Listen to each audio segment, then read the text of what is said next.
ಅದು 12ನೇ ಮೇ 1666. ಆಗ್ರಾದ ಕೋಟೆಗೆ ಬರಲು ಶಿವಾಜಿ ಮಹಾರಾಜರಿಗೆ ಔರಂಗಜೇಬನಿಂದ ಸಂದೇಶ ಹೋಗಿತ್ತು. ಎರಡು ಸಿಂಹಗಳು ಮೊದಲ ಬಾರಿ ಮುಖಾಮುಖಿಯಾಗುವ ಸಂದರ್ಭವದು. ಆಗ್ರಾ ಕೋಟೆಯ ಇಡೀ ದರ್ಬಾರ್ ಅಧಿಕಾರಿಗಳಿಂದ ತುಂಬಿ ಹೋಗಿತ್ತು. ಮರಾಠ ರಣಧುರಂಧರ ಆಗಮನಕ್ಕೆ ಕಾದಿತ್ತು. ಆಗಲೇ ಜೈಸಿಂಗರ ಪುತ್ರ ರಾಮಸಿಂಗ್ ಔರಂಗಜೇಬನ ದರ್ಬಾರಕ್ಕೆ ಆಗಮಿಸುತ್ತಾರೆ. ಶಿವಾಜಿ ಆಗಮನದಿಂದ ಇಡೀ ದರ್ಬಾರವೇ ಮೂಕ ವಿಸ್ಮೃತಿಗೊಂಡಿತ್ತು, ದಂಗು ಬಡದಂತೆ ನಿಂತಿತ್ತು. ಔರಂಗಜೇಬನ ಪ್ರತಿ ಹೆಜ್ಜೆ ಹೆಜ್ಜೆಗೂ ಮುಳ್ಳಾಗಿ ಕಾಡುತ್ತಿದ್ದ ಶಿವಾಜಿ ಇವರೇನಾ ಅಂದು ತದೇಕ ಚಿತ್ತದಿಂದ ಶಿವಾಜಿಯತ್ತ ನೋಡುತ್ತಾ ಜನ ನಿಂತಿದ್ದರು. ಈ ವಿಚಾರವನ್ನ ಲೇಖಕ ಬಾಬಾ ಸಾಹೇಬ್ ದೇಶಪಾಂಡೆ ಅವರು ತಮ್ಮ ಕೃತಿಯಾದ the deliverance or escape of Shivaji the great from ಆಗ್ರಾಯಲ್ಲಿ ಉಲ್ಲೇಖಿಸಿದ್ದಾರೆ. ದರ್ಬಾರ್ನಲ್ಲಿ ಮೊದಲ ಬಾರಿ ಔರಂಗಜೇಬರನ್ನ ಶಿವಾಜಿ ಮಹಾರಾಜ್ ಮೊದಲ ಬಾರಿಗೆ ಭೇಟಿಯಾಗಿದ್ದರು. ಇದೇ ಮೊದಲ ಬಾರಿಗೆ ಶಿವಾಜಿ ಒಬ್ಬ ಅನ್ಯ ಧರ್ಮೀಯ ರಾಜನಿಗೆ ನಮಸ್ಕಾರ ಮಾಡಿದ್ದು ಅಂತ ಆ ಕೃತಿಯಲ್ಲಿ ಕೂಡ ಉಲ್ಲೇಖಿಸಲಾಗಿದೆ. ಈ ದರ್ಬಾರ್ನ ಎಲ್ಲ ವ್ಯವಹಾರವನ್ನ ಪರದೆ ಹಿಂದೆ ಕುಳಿತು ಒಬ್ಬಳು ನೋಡುತ್ತಿದ್ದಳು. ಅವಳೇ ಔರಂಗಜೇಬನ ಸುಂದರ ಸುಪುತ್ರಿ ಜೈಬುನ್ನಿಸಾ. ಶಿವಾಜಿ ಬರುತ್ತಿದ್ದಾರೆ ಎಂಬ ಸುದ್ದಿ ಜೈಬುನ್ನಿಸಾಗೆ ಮೊದಲೇ ತಿಳಿದಿತ್ತು. ಅವಳು ಶಿವಾಜಿಯ ವೀರಾವೇಶ, ಹೋರಾಟ ಹಾಗೂ ಕೆಲವು ಸಾವಿರ ಸೈನಿಕರಿಟ್ಟುಕೊಂಡು ಲಕ್ಷಾಂತರ ಸೇನಾಪಡೆಯನ್ನು ಹೊಂದಿದ್ದ ಔರಂಗಜೇಬನ ಸೇನೆಗೆ ಚಳ್ಳೆ ಹಣ್ಣು ತಿನ್ನಿಸಿದ್ದ ಎಂಬ ಬಗ್ಗೆಯೂ ಅವಳಿಗೆ ಚೆನ್ನಾಗಿ ಗೊತ್ತಿತ್ತು. ಇದೇ ಕಾರಣದಿಂದಾಗಿ ಶಿವಾಜಿಯನ್ನು ನೋಡುವ ಉತ್ಸಾಹದಿಂದ ದರ್ಬಾರ್ಗೆ ಜೈಬುನ್ನಿಸಾ ಪರದೆ ಹಿಂದೆ ಕುಳಿತು ಶಿವಾಜಿಯನ್ನೇ ನೋಡುತ್ತಿದ್ದಳು. ಆಗ ಶಿವಾಜಿಗೆ 39 ವರ್ಷ, ಜೈಬುನ್ನಿಸಾಗೆ 27 ವರ್ಷ. ಆದ್ರೆ ಮುಂದೇನಾಯಿತು ಅನ್ನುವ ಕುತೂಹಲ ನಿಮಗಿದ್ದರೆ ಈ ವಿಡಿಯೋನ ಈಗಲೇ ಲೈಕ್ ಮಾಡಿ ಹಾಗೂ ಸ್ಕಿಪ್ ಮಾಡದೆ ಕೊನೆವರೆಗೂ ನೋಡಿ.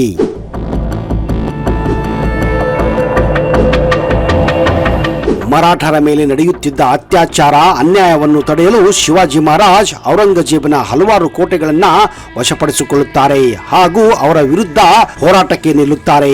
ಔರಂಗಜೇಬನಿಗೂ ಕೂಡ ಶಿವಾಜಿಯ ಈ ಆಕ್ರಮಣಗಳನ್ನು ಕಂಡು ಸುಸ್ತಾಗಿ ಹೋಗಿದ್ದ. ಹೇಗಾದ್ರೂ ಮಾಡಿ ಅವರ ಜೊತೆ ರಾಜಿ ಮಾಡಿಕೊಳ್ಳಬೇಕೆಂದು ನಿರ್ಧಾರಕ್ಕೆ ಬರುತ್ತಾನೆ. ಇದೇ ಕಾರಣ ಅವನ ಸಾಮಂತನಾಗಿದ್ದ ಶಕ್ತಿಶಾಲಿ ರಾಜಪೂತ ರಾಜ ಮಿರ್ಜಾ ರಾಜ ಜೈಸಿಂಗರನ್ನ ಶಿವಾಜಿ ಬಳಿ ಕಳಿಸಿ ಆಗ್ರಾಗೆ ಸಂಧಿ ಮಾಡಲು ಬರಲು ಆಹ್ವಾನ ನೀಡುತ್ತಾನೆ. ಆದರೆ ಶಿವಾಜಿ ಮೊದಲು ಇದಕ್ಕೆ ಒಪ್ಪಿಕೊಳ್ಳುವುದಿಲ್ಲ. ಕೊನೆಗೂ ಮಿರ್ಜಾ ರಾಜ ಜೈಸಿಂಗ್ ಮನವರಿಕೆ ಮಾಡಿಕೊಂಡ ಮೇಲೆ ಛತ್ರಪತಿ ಶಿವಾಜಿ ಮಹಾರಾಜ್ ಔರಂಗಜೇಬನ ಆಸ್ಥಾನಕ್ಕೆ ಹೋಗಲು ಒಪ್ಪಿಕೊಳ್ಳುತ್ತಾರೆ. ಹೋಗುವ ಮೊದಲು ಶಿವಾಜಿ ಮಹಾರಾಜರು ತಮ್ಮೆಲ್ಲ ಕೋಟೆಗಳನ್ನ ಅವರ ತಾಯಿಗೆ ಸಮರ್ಪಿಸಿ ಹಾಗೂ ತಮ್ಮ ಅಷ್ಟಮಂಡಲದ ಮಂತ್ರಿಮಂಡಲಕ್ಕೆ ರಾಜ್ಯವನ್ನ ಸರಿಯಾಗಿ ನೋಡಿಕೊಳ್ಳುವಂತೆ ಹೇಳಿ ಅವರ ಸುಪರ್ದಿಗೆ ಮರಾಠ ರಾಜ್ಯವನ್ನು ಕೊಟ್ಟು ಅಲ್ಲಿಂದ ಆಗ್ರಾ ಕಡೆಗೆ ಹೊರಡುತ್ತಾರೆ. ಮುಂದೆ ಮಾರ್ಚ್ 5ನೇ ತಾರೀಕು 1666ರಲ್ಲಿ ತಮ್ಮ ಕೋಟೆಯಿಂದ ತಮ್ಮ 9 ವರ್ಷದ ಮಗ ಶಂಭುರಾಜೆ ಅಂದರೆ ಸಂಭಾಜಿ ಜೊತೆ 250 ಕುದುರೆಗಳ ಸೈನ್ಯದೊಂದಿಗೆ ಆಗ್ರಾದ ಕಡೆಗೆ ಹೊರಡುತ್ತಾರೆ. ಶಿವಾಜಿ ಮಹಾರಾಜರಿಗೆ ಆಗ್ರಾದ ಹತ್ತಿರ ಬರುತ್ತಿದ್ದ ಹಾಗೆ ಅವರಿಗೆ ಭವ್ಯವಾದಂತಹ ಸ್ವಾಗತವನ್ನ ಕೋರಲಾಗುವುದು ಅಂತ ಹೇಳಲಾಗಿತ್ತು. ಅಷ್ಟೇ ಅಲ್ಲದೆ ಮಿರ್ಜಾ ರಾಜ ಸಿಂಗ್ ಪುತ್ರ ರಾಮಸಿಂಗ್ ಅವರು ಶಿವಾಜಿ ಮಹಾರಾಜರನ್ನ ಬರಮಾಡಿಕೊಳ್ಳುತ್ತಾರೆ ಅಂತ ಆಮಂತ್ರಣ ಪತ್ರದಲ್ಲಿ ಕೂಡ ಹೇಳಲಾಗಿತ್ತು. ಆದರೆ ಯಾವಾಗ 11ನೇ ಮೇ 1666ರಂದು ಶಿವಾಜಿ ಮಹಾರಾಜ್ ಆಗ್ರಾವನ್ನು ತಲುಪುತ್ತಾರೋ ಆಗ ಯಾರು ಕೂಡ ಅವರನ್ನ ಬರಮಾಡಿಕೊಳ್ಳಲು ಬರುವುದಿಲ್ಲ. ಬದಲಾಗಿ ಕೇವಲ 4 ಜನ ಸೈನಿಕರು ಅವರನ್ನ ಬರಮಾಡಿಕೊಂಡು ನೇರವಾಗಿ ಔರಂಗಜೇಬನ ದರ್ಬಾರಿಗೆ ಕರೆದುಕೊಂಡು ಹೋಗುತ್ತಾರೆ. ಶಿವಾಜಿ ಮಹಾರಾಜರಿಗೆ ಮೊದಲಿಂದಲೇ ಗೊತ್ತಿತ್ತು ಇದು ಔರಂಗಜೇಬನ ಒಂದು ಕುತಂತ್ರ ಅಂತ. ಆದರೂ ಕೂಡ ರಾಜಪೂತ ದೊರೆ ಮಿರ್ಜಾ ರಾಜ ಜೈಸಿಂಗ್ ಅವರ ಮಾತು ಕೇಳಿ ಔರಂಗಜೇಬನ ದರ್ಬಾರಕ್ಕೆ ಬರಲು ಮುಂದಾಗಿದ್ದರು.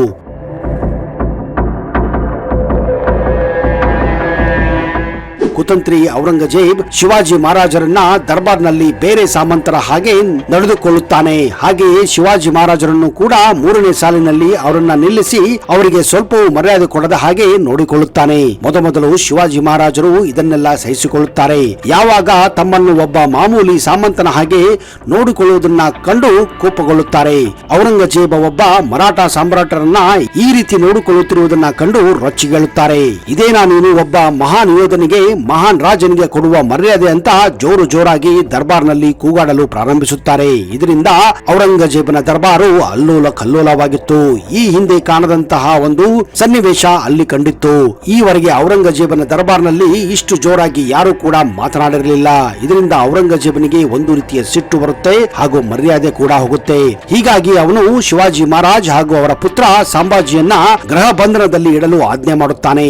ಈ ಸಮಯದಲ್ಲಿ ಶಿವಾಜಿ ಜೊತೆ ಬಂದಂತಹ ಅವರ 250 ಚಿಕ್ಕ ಸೈನ್ಯ ತುಕಡಿಯನ್ನ ಶಿವಾಜಿ ಮಹಾರಾಜರು ಮಹಾರಾಷ್ಟ್ರಕ್ಕೆ ಹೋಗಲು ಆಜ್ಞೆ ಮಾಡುತ್ತಾರೆ.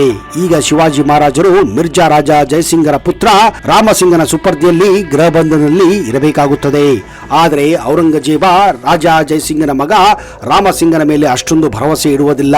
ಹೀಗಾಗಿ ಔರಂಗಜೇಬ್ ರಾಮಸಿಂಗನ ಸೈನ್ಯದ ಜೊತೆ ಫೌಲಾದ್ ಖಾನ್ ಎನ್ನುವ ಇನ್ನೊಬ್ಬ ತನ್ನ ಅತ್ಯಂತ ಶಕ್ತಿಶಾಲಿ ಸೈನಿಕನ ಒಂದು ತುಂಡನ್ನ ಶಿವಾಜಿ ಮಹಾರಾಜರನ್ನ ಗೃಹ ಬಂಧನಲ್ಲಿ ಇಟ್ಟು ಅವರು ಎಲ್ಲಿ ಓಡು ಹೋಗದ ಹಾಗೆ ನೋಡಿಕೊಳ್ಳಲು ಆಜ್ಞೆ ಮಾಡುತ್ತಾನೆ.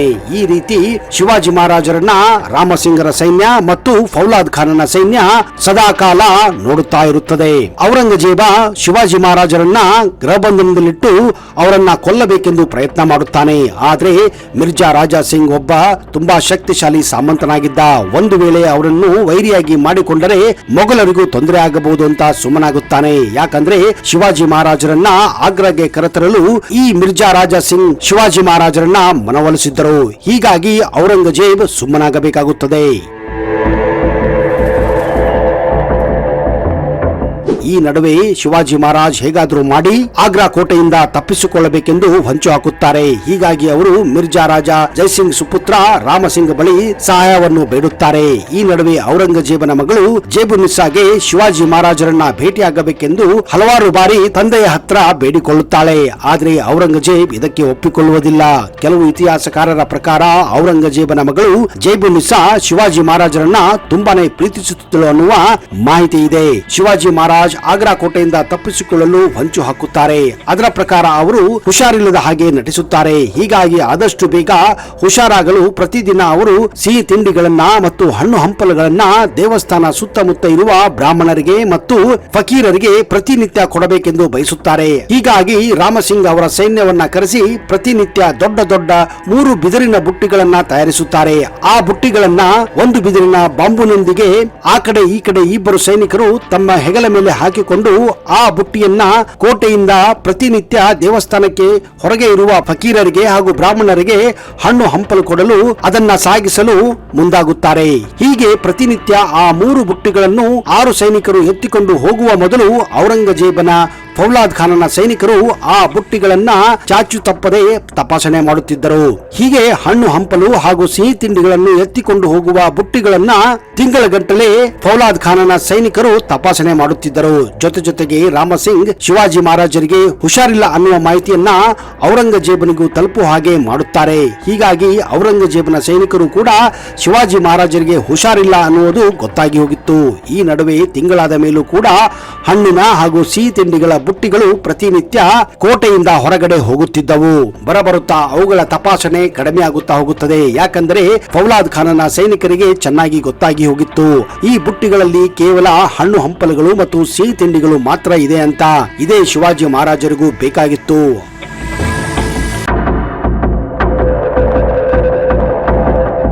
ಅದು ಆಗಸ್ಟ್ 17, 1666ರಂದು 2 ದೊಡ್ಡ ಹಣ್ಣಿನ ಬುಟ್ಟಿಗಳನ್ನ ಶಿವಾಜಿ ಮಹಾರಾಜ್ ಇದ್ದಂತಹ ಕೊಠಡಿಗೆ ತರಲಾಗುತ್ತದೆ. ಅದರಲ್ಲಿ ಒಂದು ಬುಟ್ಟಿಯಲ್ಲಿ ಶಿವಾಜಿ ಮಹಾರಾಜರ ಮಗ ಸಂಭಾಜಿ ಹಾಗೂ ಇನ್ನೊಂದು ಬುಟ್ಟಿಯಲ್ಲಿ ಶಿವಾಜಿ ಮಹಾರಾಜರು ಅವಿತುಕೊಂಡು ಆ ಬುಟ್ಟಿಯಲ್ಲಿ ಕುಳಿತುಕೊಳ್ಳುತ್ತಾರೆ. ಎಂದಿನಂತೆ ಅವುಗಳ ಮೇಲೆ ಕೆಲವು ಹಣ್ಣುಗಳನ್ನ ಕೂಡ ಹಾಕಲಾಗುತ್ತದೆ. ಮುಂದೆ 4 ಜನ ಸೈನಿಕರು 2 ದೊಡ್ಡ ದೊಡ್ಡ ಬಾಂಬುಗಳನ್ನ ಬಳಸಿ ಆ ಬುಟ್ಟಿಗಳನ್ನ ಎತ್ತಿಕೊಂಡು ತಮ್ಮ ಹೆಗಲ ಮೇಲೆ ಹಾಕಿಕೊಂಡು ಕೋಟೆಯ ಹೊರಗೆ ಬರುತ್ತಾರೆ. ಹೊರಗಡೆ ತಪಾಸಣೆ ಮಾಡುತ್ತಿದ್ದ ಔರಂಗಜೇಬನ ಸೈನಿಕರು ಅವತ್ತು ಕೂಡ ಆ ಬುಟ್ಟಿಗಳನ್ನ ತಪಾಸಣೆ ಮಾಡುವುದಿಲ್ಲ. ಅವರ ಪ್ರಕಾರ ಅವುಗಳಲ್ಲಿ ಕೇವಲ ಹಣ್ಣುಗಳು ಮತ್ತು ಕೆಲವು ಸಿಹಿ ತಿಂಡಿಗಳು ಇರುತ್ತವೆ ಅಂತ ಅವರು ಭಾವಿಸಿದ್ದರು. ಹೀಗೆ ಔರಂಗಜೇಬನ ಸೈನಿಕರಿಗೆ ಚಳ್ಳೆ ಹಣ್ಣು ತಿನ್ನಿಸಿ ಶಿವಾಜಿ ಮಹಾರಾಜ್ ಮತ್ತು ಅವರ ಸುಪುತ್ರ ಸಂಭಾಜಿ ಆಗ್ರಾ ಕೋಟೆಯಿಂದ ಹಣ್ಣಿನ ಬುಟ್ಟಿಗಳ ಮೂಲಕ ಪರಾರಿಯಾಗುತ್ತಾರೆ. ಮುಂದೆ ಆಗ್ರಾದಿಂದ ಹೊರಗೆ ಬಂದು ಸುಮಾರು 3 ರಿಂದ 4 ಕಿಲೋಮೀಟರ್ ಹೊರಗೆ ಬಂದಾಗ ಆ ಬುಟ್ಟಿಗಳಿಂದ ಹೊರಬಂದು ಸನ್ಯಾಸಿಯ ವೇಷಗಳನ್ನು ಧರಿಸಿ ಇಬ್ಬರು ತಂದೆ ಮಕ್ಕಳು ಮೊದಲು ದಕ್ಷಿಣ ಕಡೆಗೆ ಹೋಗುವ ಬದಲು ಉತ್ತರ ಭಾರತದ ಕಡೆ ಹೋಗುತ್ತಾರೆ. ಹೀಗಾಗಿ ಅವರು ಮೊದಲು ಹೋಗುವುದೇ ಮಥುರಾಕ್ಕೆ. ಅಲ್ಲಿ 9 ವರ್ಷದ ಮಗ ಸಂಭಾಜಿ ರಾಜ ಅವರನ್ನ ಒಬ್ಬ ಸಂತರ ಬಳಿ ಬಿಟ್ಟು ಶಿವಾಜಿ ಮಹಾರಾಜ್ ಪ್ರಯಾಗ್ರಾಜ್ ಕಡೆಗೆ ಪ್ರಯಾಣ ಬೆಳೆಸುತ್ತಾರೆ. ಈ ನಡುವೆ ಔರಂಗಜೇಬನಿಗೆ ಶಿವಾಜಿ ತಮ್ಮ ಕೋಟೆಯಿಂದ ತಪ್ಪಿಸಿಕೊಂಡಿರುವ ಮಾಹಿತಿ ಗೊತ್ತಾಗುತ್ತದೆ. ಅವನಿಗೆ ಎಲ್ಲಿಲ್ಲದ ಕೋಪ ಬರುತ್ತದೆ. ಹೀಗಾಗಿ ಮೊದಲು ತನ್ನ ಸೈನ್ಯವನ್ನ ಔರಂಗಜೇಬ್ ಮಹಾರಾಷ್ಟ್ರ ಅಂದ್ರೆ ದಕ್ಷಿಣ ಭಾರತ ಕಡೆ ಶಿವಾಜಿಯನ್ನ ಹುಡುಕಲು ಕಳಿಸುತ್ತಾನೆ. ಆದರೆ ಶಿವಾಜಿ ಮಹಾರಾಜ್ ಉತ್ತರ ಕಡೆ ಹೋಗಿರುವುದು ಅವನಿಗೆ ಗೊತ್ತಿರುವುದಿಲ್ಲ. ಔರಂಗಜೇಬನಿಗೆ ಶಿವಾಜಿ ಎಂದಿಗೂ ದೊರಕುವುದಿಲ್ಲ. ತಮ್ಮ ಚಾಣಾಕ್ಷ ಬುದ್ಧಿಯಿಂದ ಉತ್ತರದಿಂದ ಪೂರ್ವಕ್ಕೆ, ಪೂರ್ವದಿಂದ ದಕ್ಷಿಣಕ್ಕೆ ಯಾರಿಗೂ ಗೊತ್ತಿಲ್ಲದ ಹಾಗೆ ಸನ್ಯಾಸಿಯ ವೇಷ ಹಾಕಿಕೊಂಡು ಕೊನೆಗೆ ತಮ್ಮ ಮರಾಠ ರಾಜಧಾನಿಗೆ ಬರುತ್ತಾರೆ. ಕೆಲವು ತಿಂಗಳ ನಂತರ ತಮ್ಮ ಸೈನಿಕರನ್ನ ಮಥುರಾಗೆ ಕಳಿಸಿ ಆ 9 ವರ್ಷದ ಮಗನಾದಂತಹ ಸಂಭಾಜಿಯನ್ನು ಕೂಡ ಗುಪ್ತವಾಗಿ ತಮ್ಮ ರಾಜ್ಯಕ್ಕೆ ಕರೆತರುತ್ತಾರೆ. ಹೌದು, ಈ ರೀತಿ ಆಗ್ರಾದ ಔರಂಗಜೇಬನ ಕೋಟೆಯಿಂದ ಶಿವಾಜಿ ಮಹಾರಾಜ್ ತಪ್ಪಿಸಿಕೊಂಡು ಬಂದಂತಹ ಈ ಒಂದು ಘಟನೆ ಇತಿಹಾಸ ಪುಟದಲ್ಲಿ ರಾರಾಜಿಸುತ್ತದೆ ಹಾಗೂ ಅವರ ಚಾತುರ್ಯದ ಬಗ್ಗೆ ಎಲ್ಲರನ್ನ ಗಮನ ಸೆಳೆಯುತ್ತದೆ. ಈ ಒಂದು ಘಟನೆ ಬಗ್ಗೆ ನೀವೇನಂತೀರಾ ಅನ್ನೋದನ್ನ ದಯವಿಟ್ಟು ಕಮೆಂಟ್ ಬಾಕ್ಸ್ ಅಲ್ಲಿ ಹಾಕಿ.